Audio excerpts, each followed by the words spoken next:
walang sapat na problema para maghiwalay maliban na yung babae o yung lalaki ay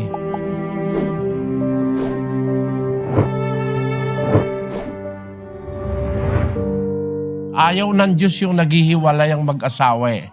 Ito, in-emphasize ito ni Kristo sa panahon ng pangangaral niya sa lupa. Sa 19:5 ng Mateo. At sinabi, dahil dito'y iiwan ng lalaki ang kaniyang ama at ina at makikisama sa kaniyang asawa at ang dalawa ay magiging isang laman. Kaya nga, hindi na sila dalawa, kundi isang laman. Ang pinapagsama nga ng Diyos ay huwag papaghiwalayin ng tao. Bawal ng Diyos na yung pinagsama ng Diyos paghiwalayin ng tao. Kaya lang ang question dyan, hindi naman lahat ng mag-asawa pinagsama ng Diyos eh. Merong mag-asawa pinagsama ng magulang. Bata pa, kinukontrata na mga anak nila magiging mag-asawa. Pinagsama na ng tao yon, ano? Meron naman pinagsama ng batas kasi nabuntis niya, para wag siyang ma-demanda ng rape, napilitan na siya.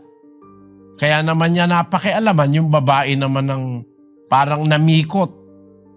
Yung mga ganon, ibang klase yun, hindi pinagsama ng Diyos yun eh.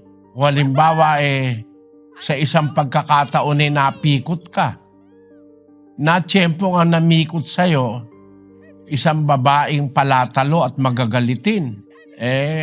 Baka kung makakatakas ka, takasan mo na lang.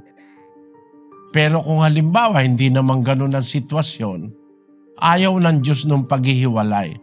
Halimbawa, konting problema, naaayos naman yan kapatid. Hindi dapat na bawat problema ng mag-asawa maghihiwalay na walang sapat na problema para maghiwalay maliban na yung babae o yung lalaki ay magtaksil. Basahin natin ang Mateo 19:6. Kaya nga hindi na sila dalawa, kundi isang laman. Ang pinapagsama nga ng Diyos ay huwag papaghiwalayin ng tao. Sinabi nila sa kanya, bakit nga ipinag-utos ni Moises na magbigay ng kasulatan sa paghihiwalay at ihiwalay ang babae? Sinabi niya sa kanila, dahil sa katigasan ng inyong puso ay ipinaubaya sa inyo ni Moises na inyong hiwalayan ang inyong mga asawa. Datapwat, buhat sa pasimula ay hindi gayon. At sinasabi ko sa inyo, sino mang ihiwalay ang kaniyang asawang babae, liban na kung sa pakikiapid at mag-asawa sa iba, ay nagkakasala ng pangangalo niya, at ang mag-asawa sa babaeng yaon na hiniwalayan ay nagkakasala ng pangangalo niya.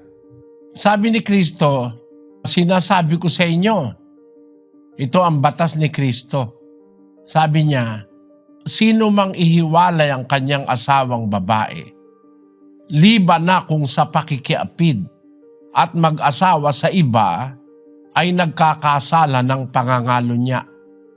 Pagka hiniwalayan mo asawa mo, nag-asawa ka sa iba, magkakasala ka ng pangangalo niya, hindi ka maliligtas.